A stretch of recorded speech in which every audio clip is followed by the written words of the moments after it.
Welcome to the podcast, Creating Value in Travel and Transportation, hosted by Landry Holi, CEO and founder of Fairval. In this podcast channel, we will exchange with entrepreneurs, industry experts, financial institutions, and investors on how they contribute to creating value in various travel verticals, thanks to new innovative tech solutions and financial services. So, if you have an interest in travel retailing, hospitality, urban mobility, maritime, aviation and space tech, then this podcast is for you. Hi everyone, and welcome to our podcast, Creating Value in Travel and Transportation. Today we will be exploring a frontier that is rapidly reshaping our world, space. From enabling seamless global connectivity and optimizing transportation routes, to advancing everyday applications like GPS and satellite communications, space tech is becoming the foundation for the future of travel, transportation, and frankly, overall our daily life. Today, I'm thrilled to welcome David Pfurtscheller, Manager-Aerospace Engineer at Starburst, the leading accelerator fully dedicated to aerospace and defense. Welcome, David. Hey, welcome, Landry. Thanks for having me. Great. So maybe we could start by you sharing a bit more about your background. Yeah, sure. Happy to dive into that. So yeah, a little bit about my background. Pretty much since I've been like a small child, I started playing with Legos and all get into like engineering. So that's how I started studying mechanical engineering for my bachelor's. And at the end of the project or the course, however, I was getting to the point that I was working on gearing systems, transmissions, etc. And I felt like I wanted to do something a little bit different. So I started really focusing on aerospace more during my studies, started looking into rocket propulsion, satellite propulsion, and really got intrigued by that.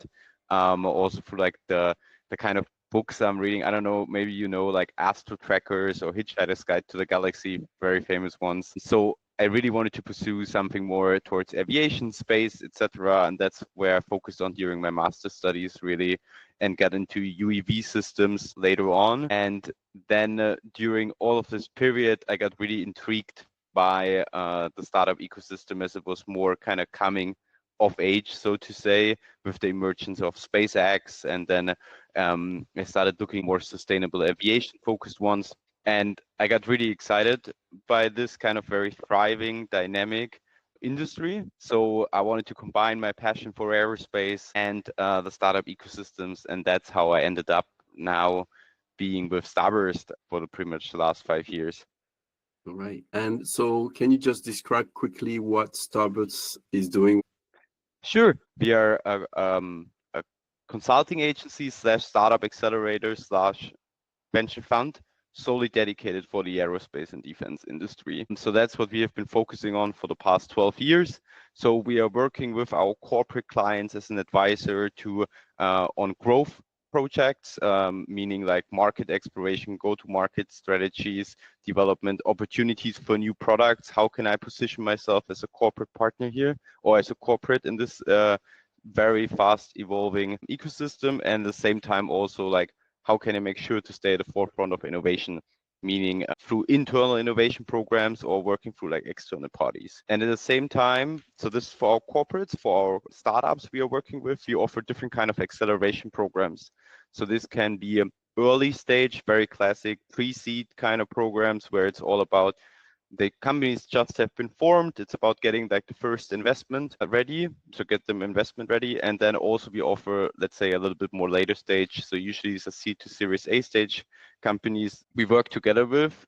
This is then not so much curriculum based, it's very hands-on advisory over 12 months. And at the same time, we also invest in startups through Starburst Ventures, which pre-seed seed stage fund based in the US, which has been launched 3 years ago, and with which we have done 8 investments so far in total, and where we also invest in similar areas than we work with, so like space, anything regarding around connectivity and the enabling industry, a big topic that can be cybersecurity for applications like satellites, but also for like for IoT systems, etc. And obviously also, for example, quantum related topics. So not so much quantum computer itself, that's not so much of relevance for us, but like quantum key distribution, quantum sensing applications. This is what we are kind of looking into on that side as well.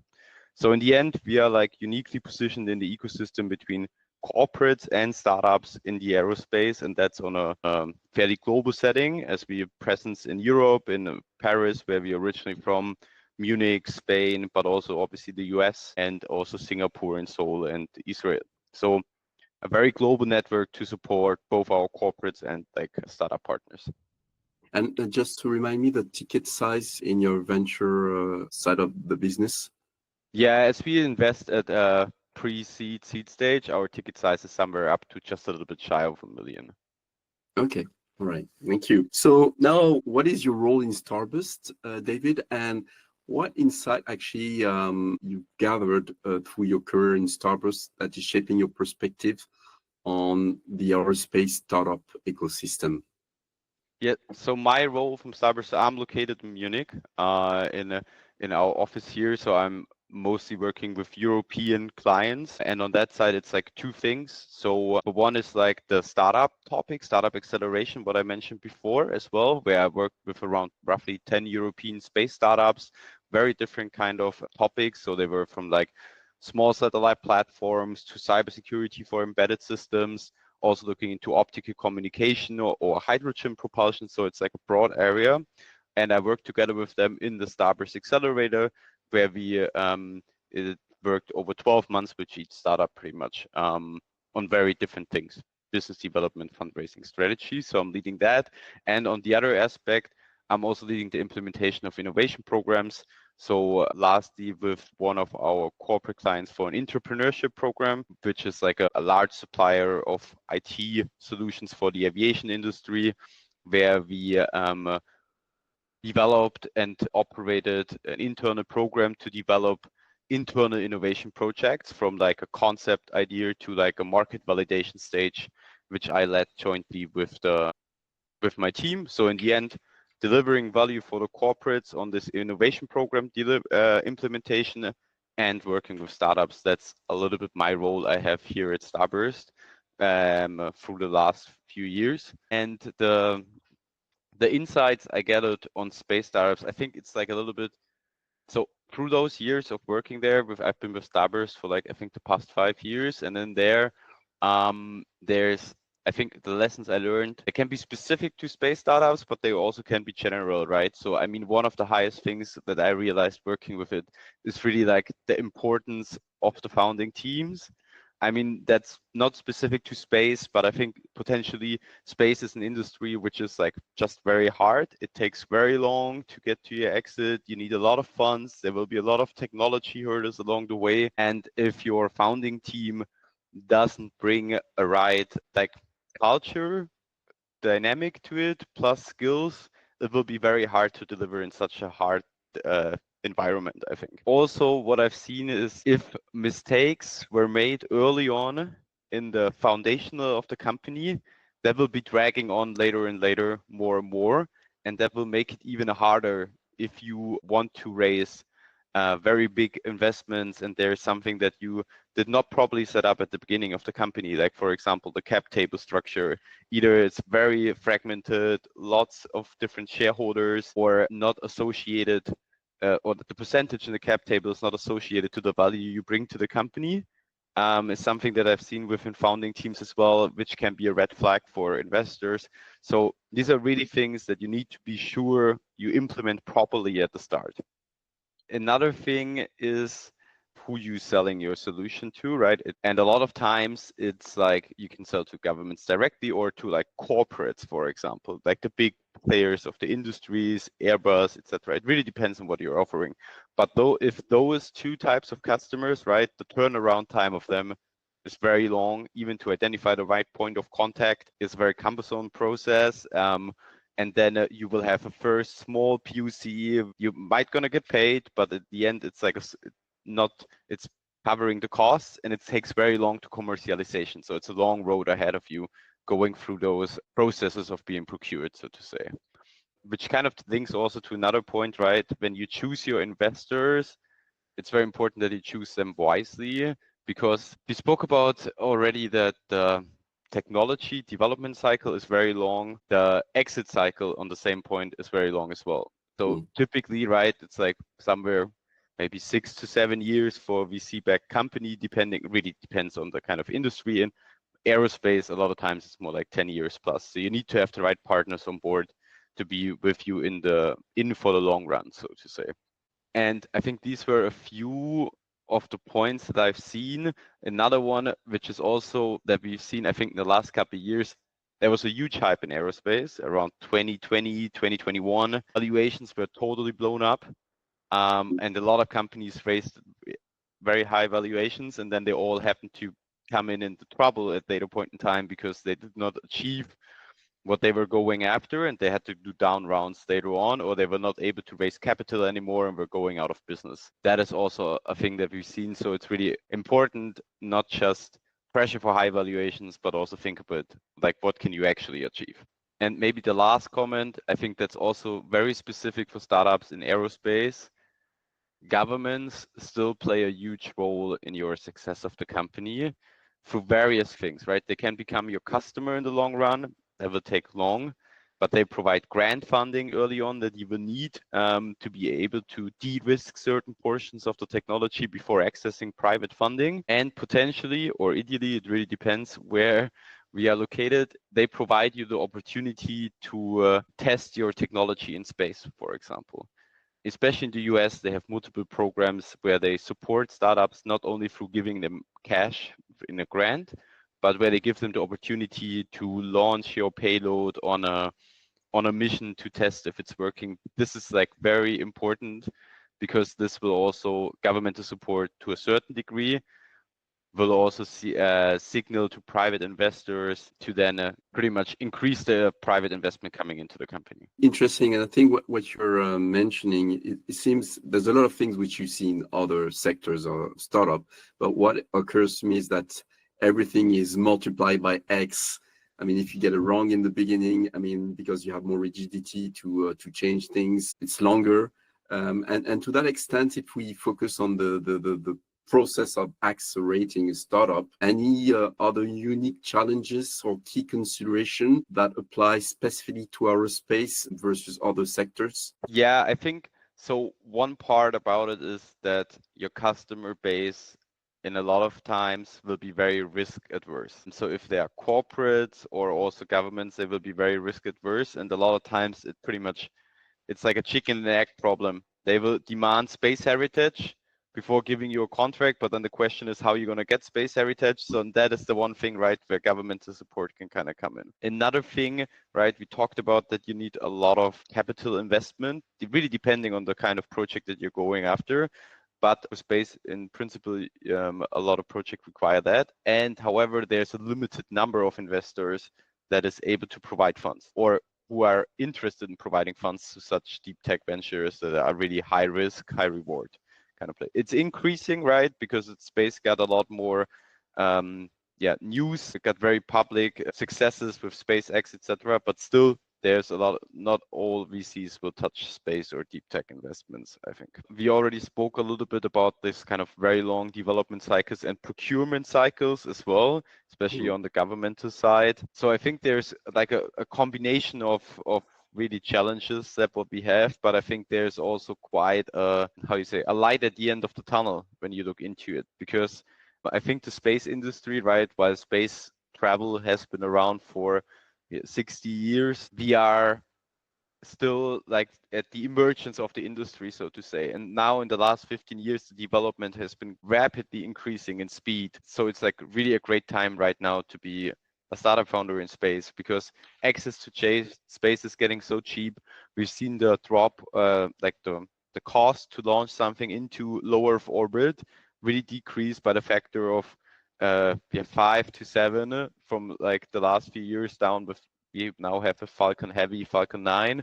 It's pretty much just like 15,000 euros per kilogram. 1,500, not 15. So 1,500, it was more like before. And with Starship, right, it's getting even more down to the factor of a few hundred euros maybe per kilogram. So it's really rapidly evolving, meaning a lot more business models become relevant, interesting, and also access to space is getting a lot more frequent. I think this year we had more than 200 launches to space already, versus when you look 20 years ago, it was not even half the number probably. Yeah. So you can more regular access and test, it's cheaper to test. So I think there's also quite a few topics that will be that are becoming more relevant, more interesting now to entrepreneurs than it was a few years ago. All right. And talking about exciting stuff, because it's really it's a dream that you have when you're a little boy and a little girl for space. But can you then highlight a couple of few exciting startups potentially within the portfolio of Starburst? Yeah, sure. So as I mentioned previously, right, our portfolio consists out of like different verticals, but like for example, in a high level, it's structured really in aviation, space, and enabling technologies. We've been working with a few startups. When we, for example, look into like aviation, I think one very prominent one is really Zero Avia, which are developing a hydrogen electric aircraft propulsion system. They've been fairly successful and secured their Series B in the hundreds of millions, or extended that to I think 150 plus million. They have already been working with major airlines on like pre-orders, LOIs, to like where we really see that the industry is keen on those kind of solutions. So I think United is one very prominent one who pre-ordered with them. And they're also like working on the infrastructure side, right? Especially when we look into hydrogen. This will require a lot of change at the airport for the storage, etc., where they're also working with Alaskan Airlines.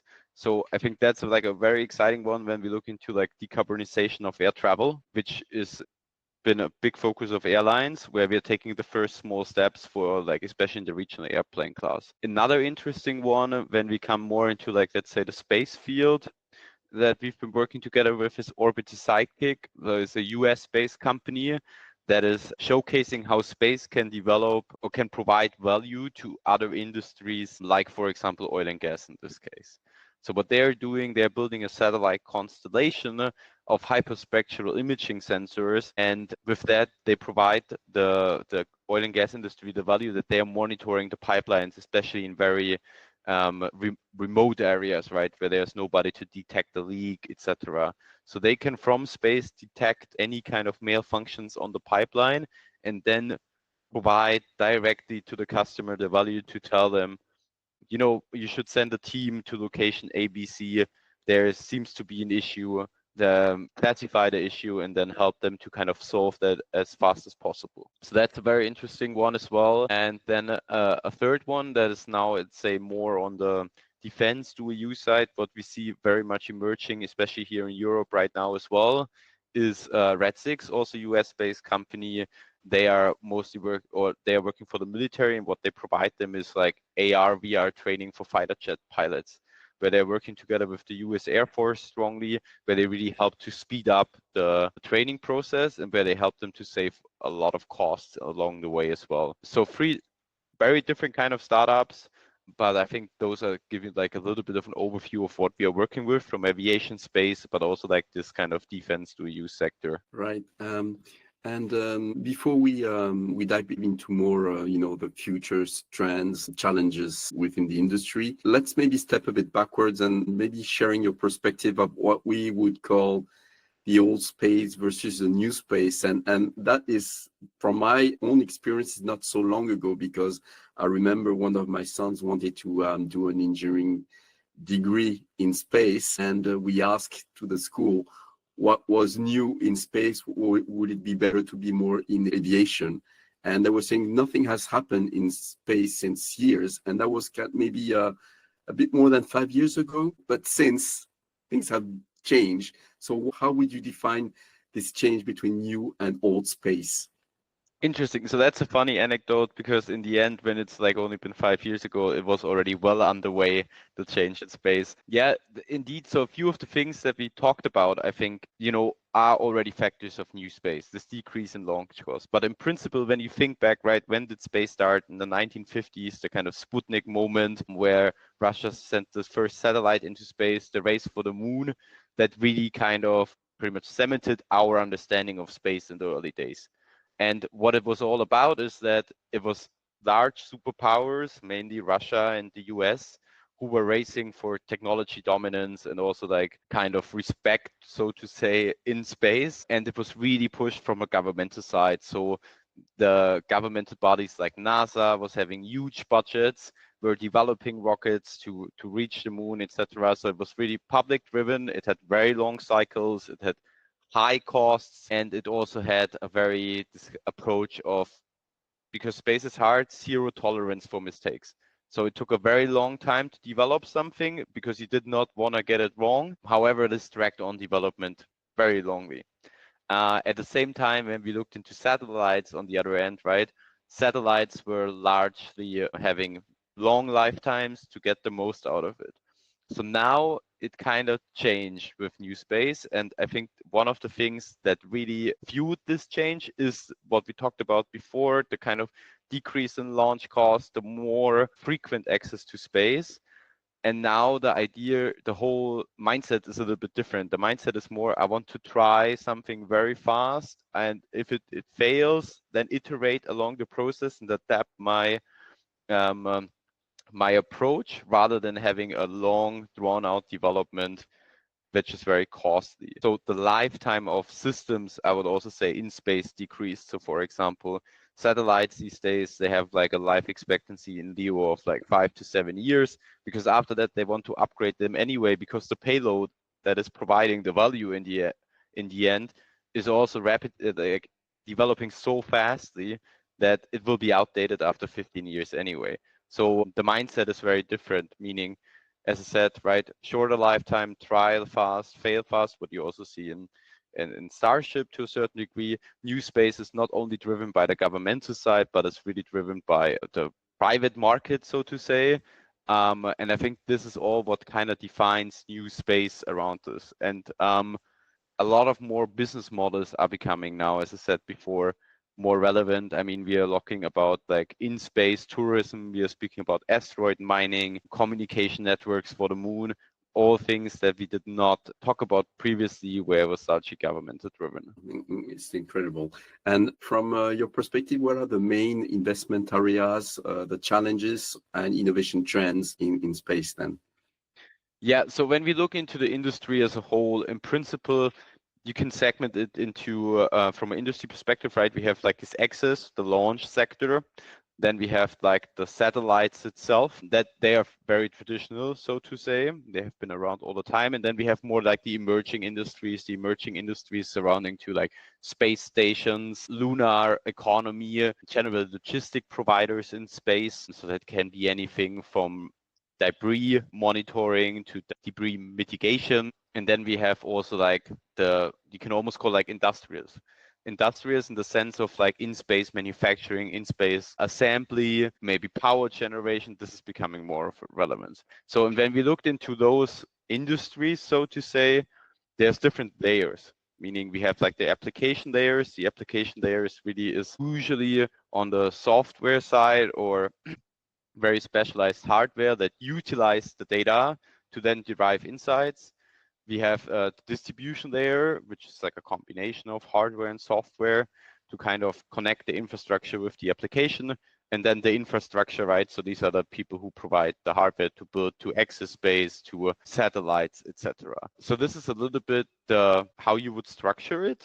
When we looked like 10 years ago, or also not even that long, a lot of investment was flowing into the launch segment, right? Because the problem was not solved yet. You had SpaceX, but you also have a lot of like micro launcher projects popping up around the world, countries having multiple ones. I mean, right now in Germany, you still have like 4 launcher projects that are going on. And that generated a large like capital influx. However, this kind of cooled down because now you start like to see the emerging champions, both like on the SpaceX side, but also like the national champions for like those micro launchers that are slowly therefore consolidating the industry to a certain degree. And the investment now really flows into both the application layer of satellite data is something that there's a whole lot of interest in, when it may be around GPS that is becoming more of an issue now, especially with like the spoofing attacks, jamming attacks that we see in Europe more frequently, as well as Earth observation, a classic one, which is still attracting a lot of investment, and those emerging industries we've seen before start really to take off in the last few years. So it's really like a shift of investment away, so to say, or like away from launch more towards like the application layer of satellites and emerging industries. I think this is a few of the things that we've seen. Yeah, and I think that from an investor perspective, I think from a private investor perspective, it's probably now less risky if the infrastructure, there's already a layer of data that can be leveraged more and more rather than investing in a launcher, which is highly risky. Coming back on the infrastructure and the launcher front, before we move to this application layer, who are the types of customers we see now beyond the traditional government bodies? What are their emerging priorities? I mean, and how are companies in this business reacting to the needs? Yeah, so I think, right, I mean, we have to keep in mind the governments are still a very large portion of the actual customers. So when you looked into like, especially the Earth observation segment, I think still like 60 to 70% of the whole market is owned by governmental customers. So they are still really the prime kind of target to be looking into. However, nowadays, it really depends on the kind of service what you're delivering, but the private organizations start to become more of a customer, especially like new space satellite constellations. I mean, in principle, right, a lot of times if I'm let's say building up a satellite constellation and I'm an expert in a certain payload, camera, or maybe infrared, a SAR, whatever, depending on my constellation size, I will kind of get customers, get suppliers for the satellite. I'm not building this in-house, and I'm going to integrate my payload and then going to launch it. So for the launcher, me as a private company are becoming more of a customer than it was a few years ago, especially because like those kind of the sheer mass of private companies looking to go into space has not been around. Another interesting one are obviously kind of like certain technology companies entering space these days. I mean, we see with Amazon building up their Kuiper constellation where they start become a customer. Also, Google is looking into partnering, etc.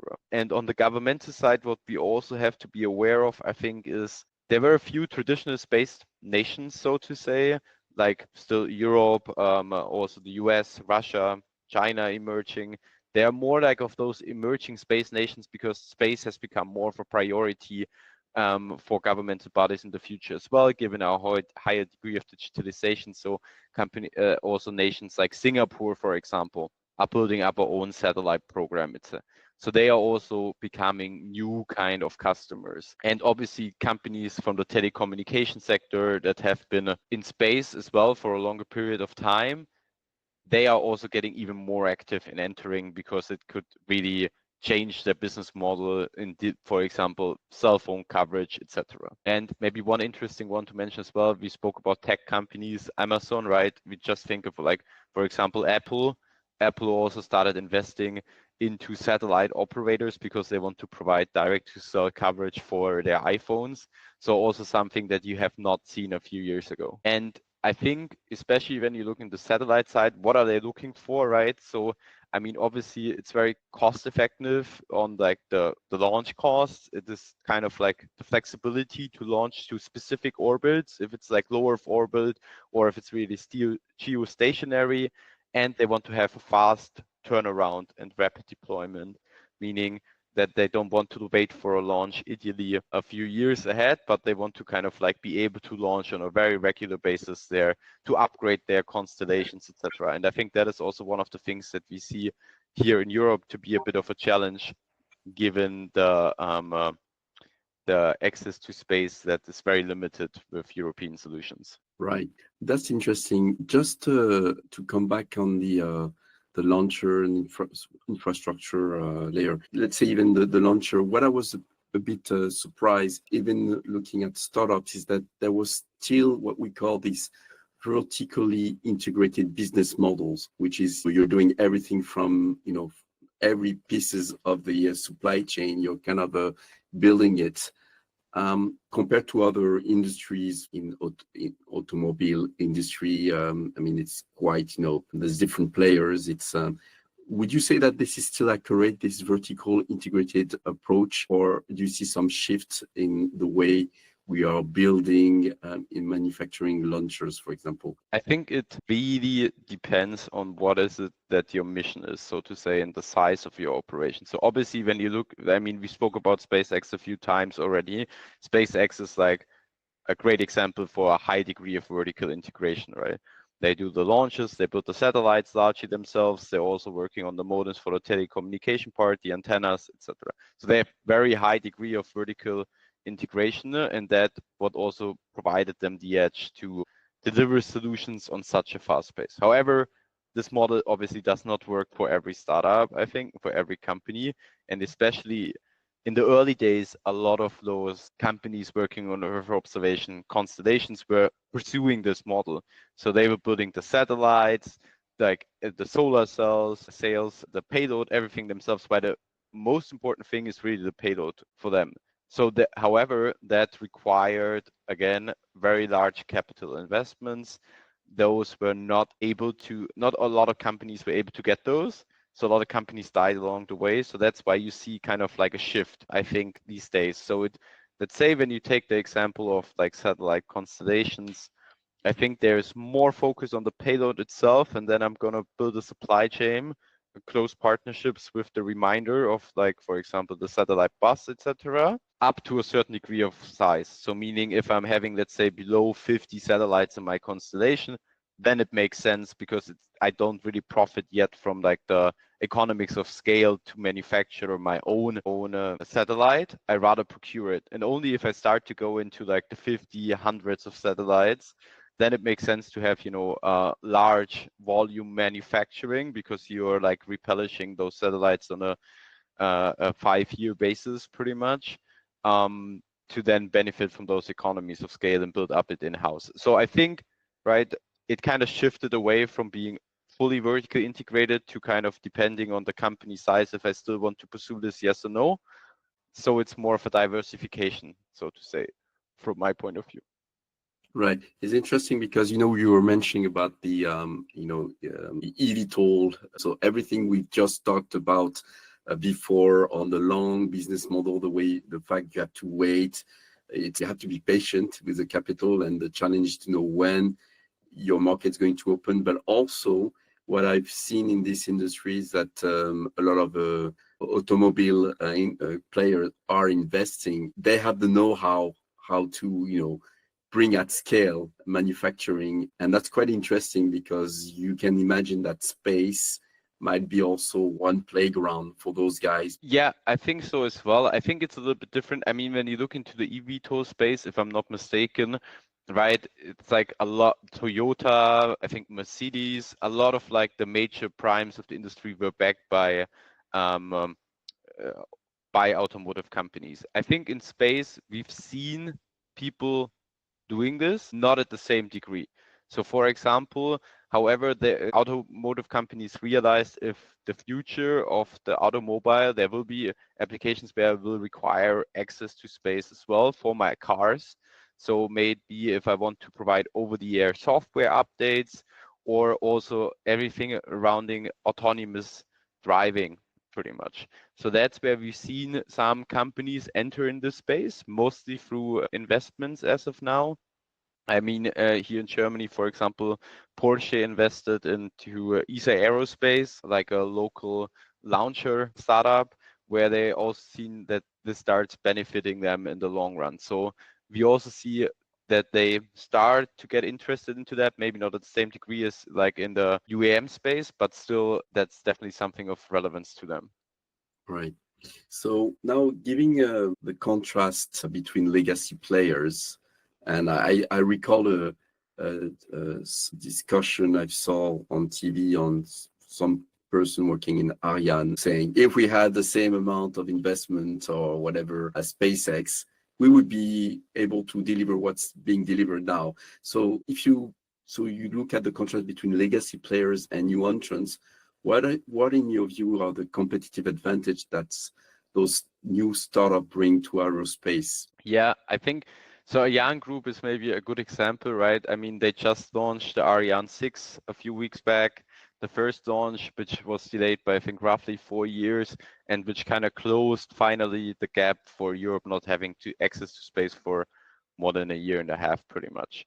So that's a long delays, and we see that not only in that, we see that across a lot of like large incumbent space players, like may it be, for example, Airbus Defense and Space, which just announced that they're gonna drop out 2,500 employees or let them leave, which is on Boeing, where they are really delayed on the Starliner program, where they are also actually considering a sell of their entire space division, and which reported more than 3.3 billion, I think, in losses for the first 9 months of 2024 with their defense division. But still, like they're under a lot of pressure, those like companies.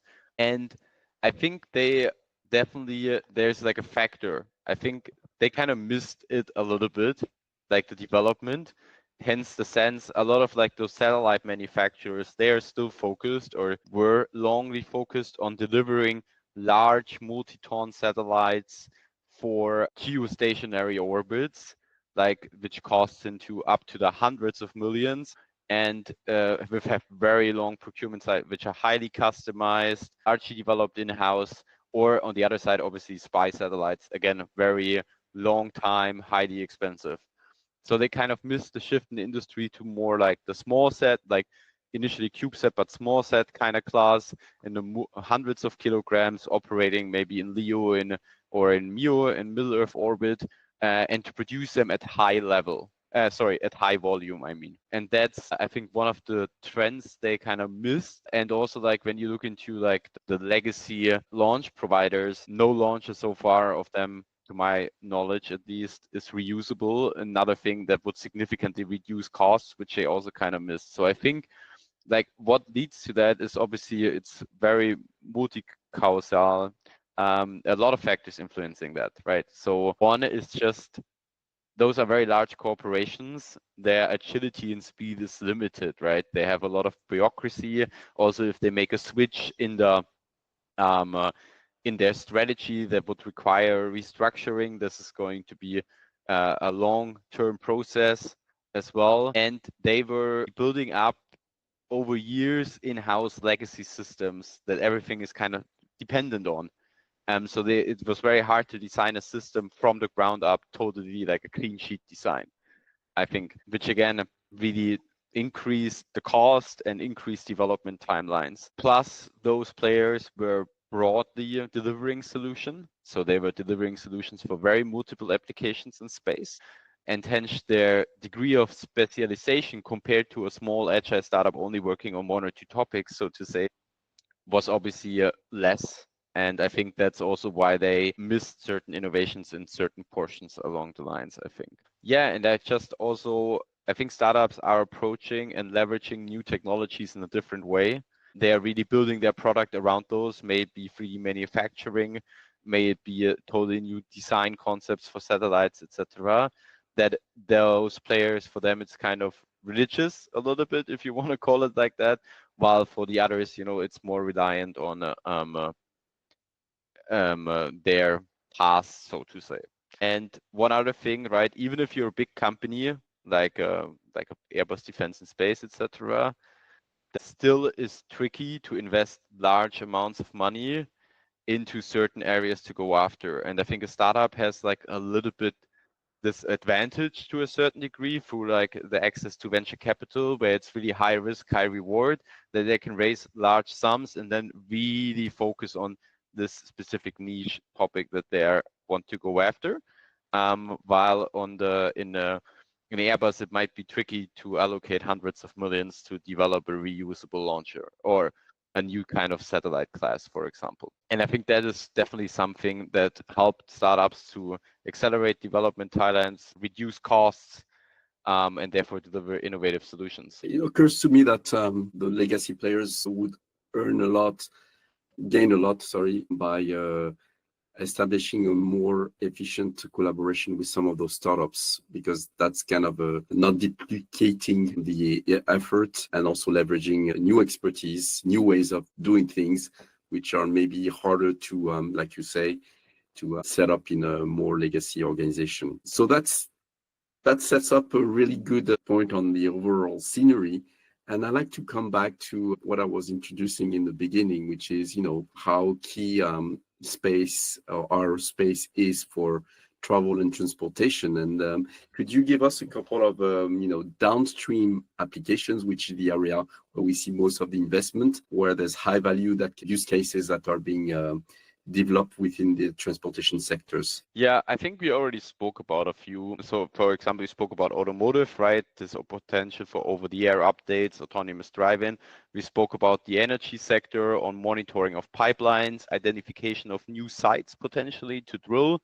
These are topics. Another one on like the logistical side, obviously, which is of relevance, is really like the shipping industry. So, for example, anything regarding vessel identification, it's right now they are using RF-based automatic identification systems. So this can be space-based, have like larger coverage areas.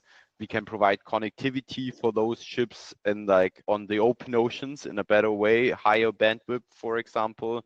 Weather forecasting becomes more accurate through more satellites monitoring the climate. And it also helps to optimize shipping routes in the end. When I have more accurate weather forecast, etc., I can potentially reroute and save time. So shipping is definitely one of the industries that is really benefiting from it.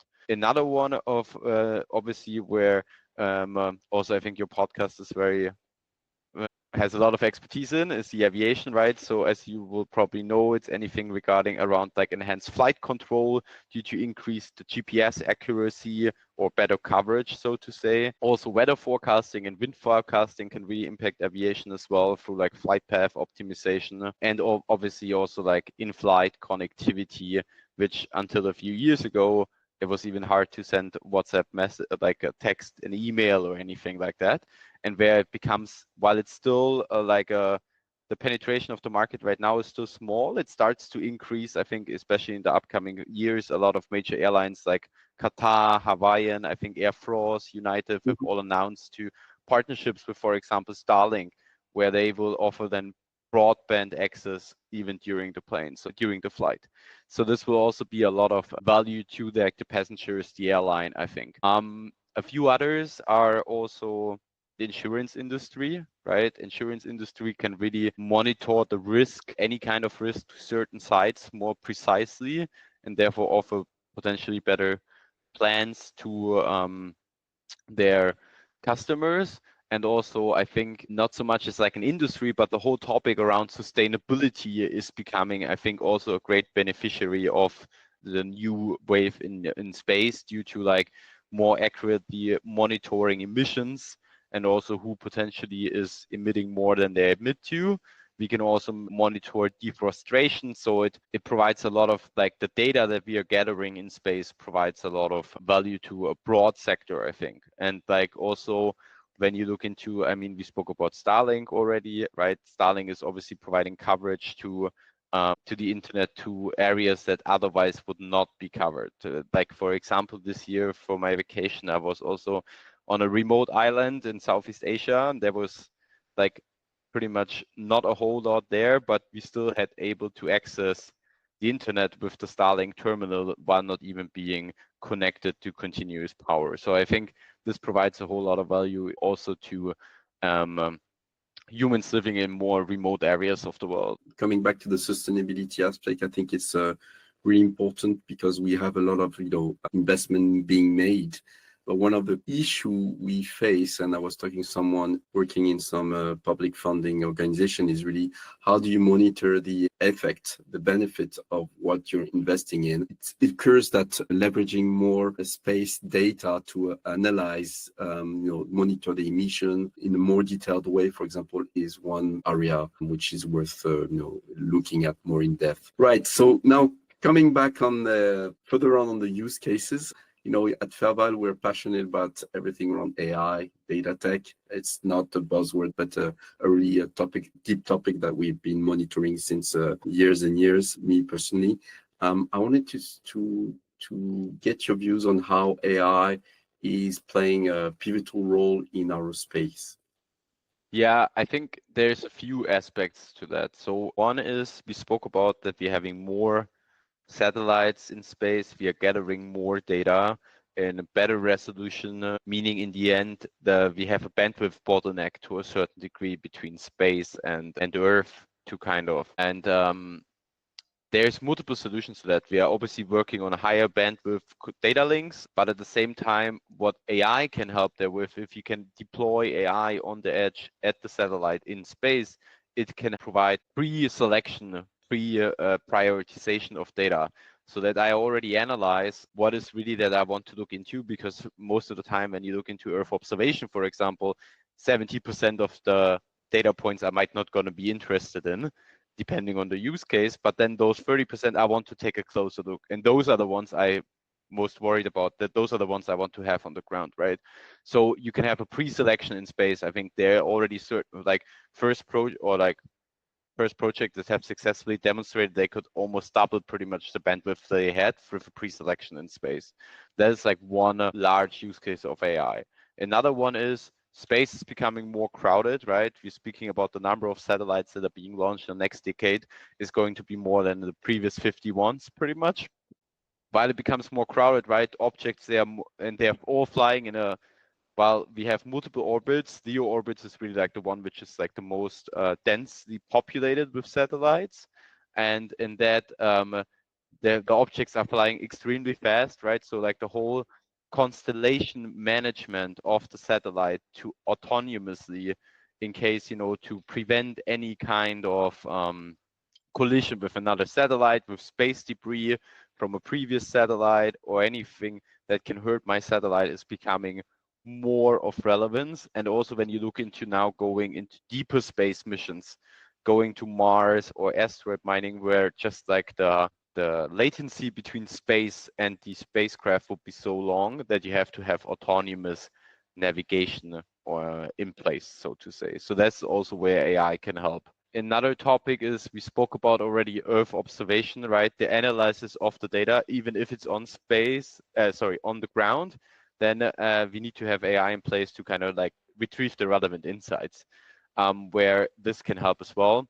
We are also having autonomous robots that can help astronauts in future space missions to pretty much be a helping hand on that side. So I think there's a whole bunch of use cases for AI in space as well. And potentially the idea could be that we could shift a whole lot of the data centers that we are seeing being built these days on Earth, potentially into space, and then access with high bandwidth data links the relevant data that is stored in space in the satellites itself. So in principle, I think there's a bunch of use cases that will really also help to solve some of the bottlenecks that we are having today in the industry with the emergence of further AI capabilities. Right. We already talked a lot on aspect around sustainability, but just to come back a little bit on it, do you have any additional examples versus what we already discussed, where actually aerospace is aligning to helping to align with sustainability goals we have on our planet? Yeah, sure. So I think when we speak about sustainability and space, we have to separate two things. I think one is like sustainability, as we know here, to prevent pollution, etc. One is sustainability in space. Sustainability in space is one topic. What I spoke about earlier, right, is this kind of space is getting very crowded.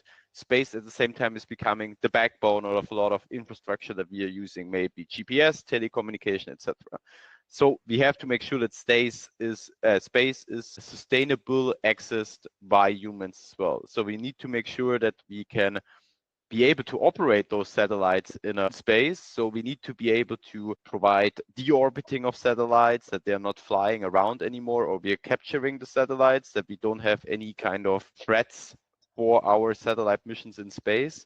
And we have to be more aware of what's happening around us, because the space is becoming so crowded. So this is like a topic around space situation awareness that is gaining a lot of traction and investment these days, where it's about, monitoring, cataloging objects in space to be able then to prevent any collisions there. So that's like one part of sustainability. And then the other portion, the more sustainability on Earth. I mean, we spoke about a few elements already on the monitoring side. I think there's like a few interesting projects when you look into this. Can be anything from wildfire monitoring early on, to detect wildfires in remote areas, which otherwise potentially would have dragged on for days until detection and already destroyed a lot of forests. So this can be done way more precisely. It can also help us in a larger sense to kind of improve our yield from farming, to kind of be able to provide more output from less area, so to say. So to prevent deforestation. And there, as you mentioned before, this whole measuring of emissions and tracking, that really helps us to quantify the effectiveness of our sustainability practice that we put in space. Yeah, as I said, I think there's the two areas, and I also think especially like space sustainability definitely is one that we have to look into and have to focus on. And we also see a certain topic already in space, where they are, also working on how can space as an industry become a bit more sustainable, because based on like previous efforts, I think a few years ago, obviously sustainability was not at the same level of not public interest as it is these days. And I think there will also be a change in the space industry itself. Right. And so still on sustainability, what are then the negative aspect or impact on the environment due to aerospace?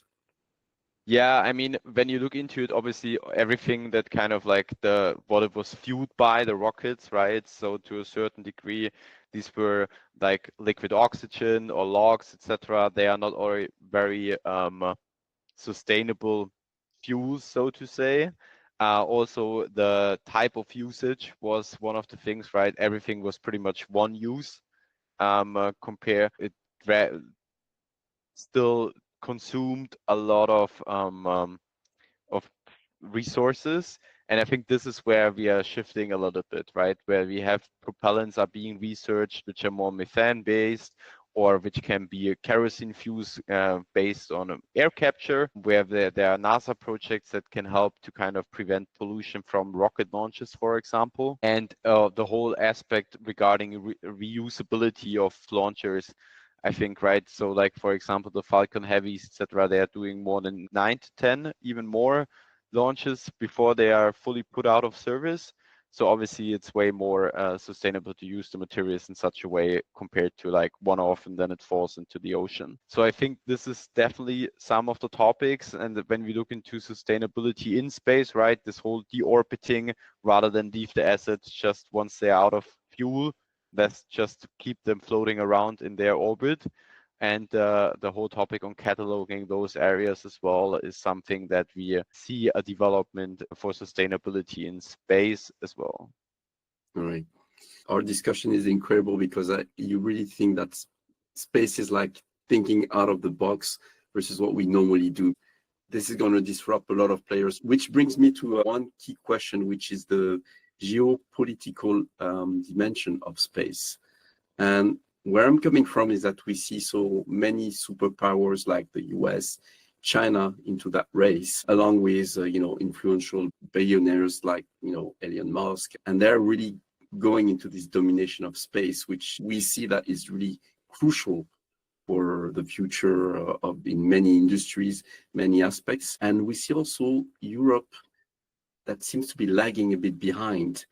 What are the risks and what should be done to counter this trend? which is a bit worrying as a European. Yeah, so I think there are multiple layers to this. So I think one, right, is like the access to space. First of all, as a sovereign nation, I need to be able to access space by myself. And why is that the case? Because space infrastructure is becoming so much more important. If it's communication, if it's observation, etc. Because the control of the infrastructure controls the data flow, so to say. A lot of future industries, when we are speaking about digitalization, they are relying on data to be exchanged continuously, also on the communication side. So this has impact not only for like obviously the defense sector, the public sector, but also like on the private one, may it be cars, may it be autonomous factories, etc. They're all relying on the data. So you need to have in place both the access plus the infrastructure to space, I think, as sovereign nations.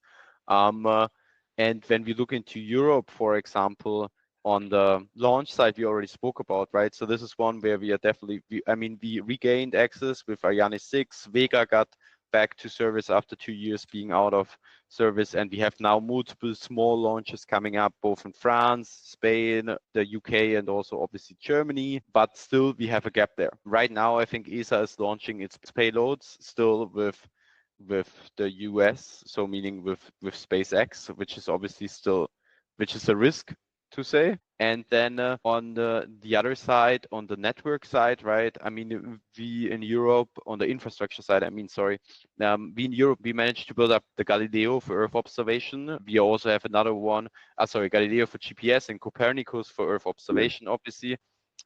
But we are still like having no broadband communication network where we have, for example, a European Commission project like IRIS², which is behind schedule, which is supposed to be building up one.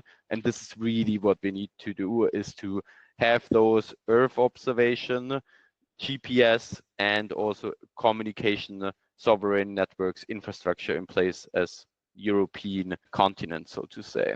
I think in the what should be done, I mean, we can look pretty much into what helped the other actors to become so successful, I think. And I think one large portion of it is that both in the US and China, obviously the markets are working very different, but in the US, there's a lot of budget available to de-risk technologies at an early stage from the respective governmental bodies, may it be from general grant schemes or may it be through like funding from the military that helps to innovators early on to get to space, to de-risk, and then attract private capital investment that helps them to grow their business.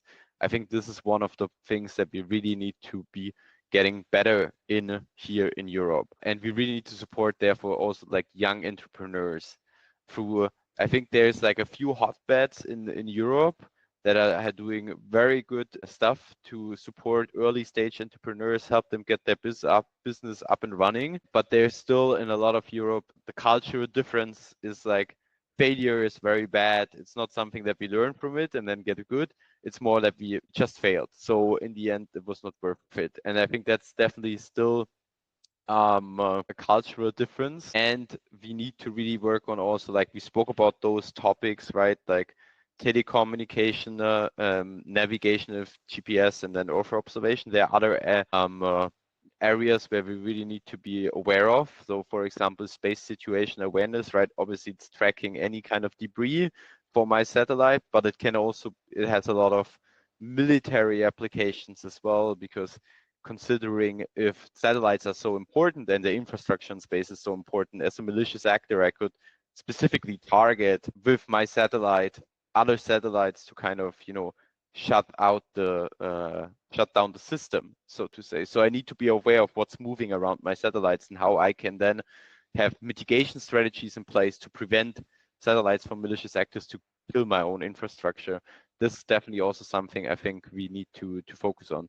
So yeah, I think we need to help the entrepreneurs de-risk, we need to help them grow fast, and we need to put a lot of focus on like having a secure infrastructure in place to help power our own industries. Right. And if you look at the budget or what has been put in startups and specifically in space, you compare between the US, China, and Europe. I mean, we're tiny, really tiny. Also, I was at an event yesterday and we're talking about, France, where it stands, not especially for space, but comparing, for example, with UK already, just UK in terms of how the ecosystem of startup is much bigger, twice the size of France, which is now in the second place in Europe. But one of the things that UK was doing well was everything around incentivizing investment from private investors. Today, when you're a French person, you have a lot of, you put your money in the bank. In best cases, you're going to invest in, low yield investments, not in startups at all, probably buy a couple of properties, but we're not incentivizing also from a tax perspective, people to actually invest in the future of that country, basically, to entrepreneurs. I'd like to get your view if there's other things you see, and more specifically, how Starburst is trying to contribute to this, I would say, this gap that we need to close. Yeah. So I think there's a few topics. So one is we really need to work more on pan-European level, collaboration-wise. We can get into that. You already mentioned investment. I think investment is very important. However, I think the early stage investment from the private side for like those early round seed and Series A, we already have now a few funds here in place in Europe who provide that. But later stage growth investment, Series B, Series C, a lot of successful space startups are, venturing out to get funding from US-based investors, for example, because it's not the capital there. And then it's further the increase of the entrepreneurial spirit, I think. So what we are doing at Starburst is very much tied to like the last one, pretty much, I think. So we really operate those early stage programs where you have, the technology champions, experts coming out of university or out of their research practice, etc., who've not founded a company previously. They are really domain experts, but they at the beginning lack the knowledge on like how to build up a startup fast. And this is where we try to help them cover the first tracks along the journey and help them raise the first investment, where we have programs as said in France, for example, where we also work in Israel on those kind of programs. So to help educate those next class of future leaders of the industry. One portion. At the second time, what we also we spoke about earlier, right? The collaboration between a corporate and a startup is very tricky to initiate. And we try to implement programs that makes it very time efficient for the startup, obviously, to explore the partnership with a corporate and see what the value could be. Because in the end, for a startup, if they are spending, weeks on end discussing with them and there's limited outcome, it doesn't really help anybody. But if you can implement a time efficient format that helps them to lay their focus still on their core part of activities while exploring this corporate partnership in parallel, that can provide a lot of value in case of a positive feedback. So that's also where we try to come in. And then obviously we help them with advisory service to see where could be other market opportunities in other geography markets. We help European startups. They will have to go into the US eventually just because it's the biggest market. But like from a commercial perspective, how can they, start opening up office? How can they start tapping into funds, etc. on that side? So I think this would be how we can support them. And kind of like coming back a little bit away from Starburst. So, right, we spoke already about that we need more growth funding, I think, for space startups here, besides this early de-risking support from the governments.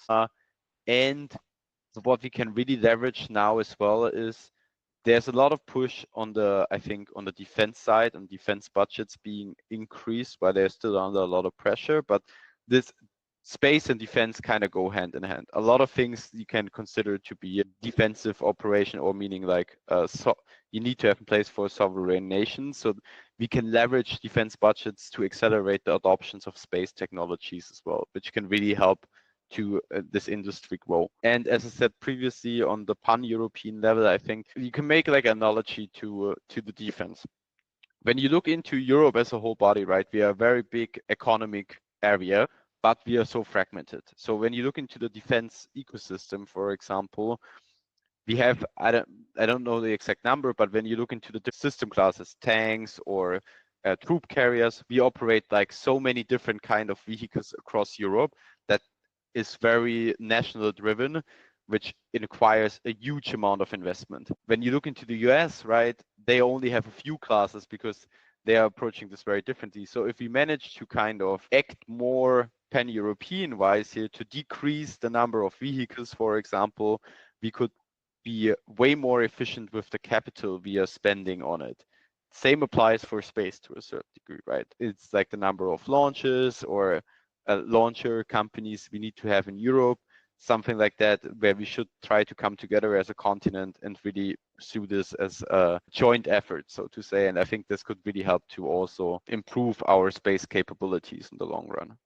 Yeah, that's interesting because just to not have a too cynical comment, but we don't want to rely on our neighbors, close neighbors, European neighbors amongst the European countries, but we do not mind being completely dependent on China, for example, or the US in many aspects. And we've paying, I mean, Germany is paying the price, but not just Germany today in various aspects. Well, we'll see what happens in the future. But anyway, I think we're reaching the end of the podcast. It's been a fascinating discussion. I mean, it's like I say, it's out of box thinking that needs to be more and more in the minds of everyone, because we do think too much from an Earth perspective. But yeah, space is definitely becoming the cornerstone of many industries, and travel and transportation is definitely one of them. Thank you so much. Yeah, thanks for having me. It was a pleasure. And yeah, it would be interesting to come back in a few years and see where it all went from the discussion we had now. As I said, I think it's changing so rapidly. There will definitely be a few things that will not be true anymore, I think. And yeah, it was really a pleasure. Thank you so much. Take care. Thank you for watching or listening to the podcast, Creating Value in Travel and Transportation, from Fairval. If you enjoyed it, please give it a thumbs up and subscribe to it. We welcome your support, feedback, and suggestions, and we hope to see you at the next podcast. Fairval, Creating Value in Travel and Transportation.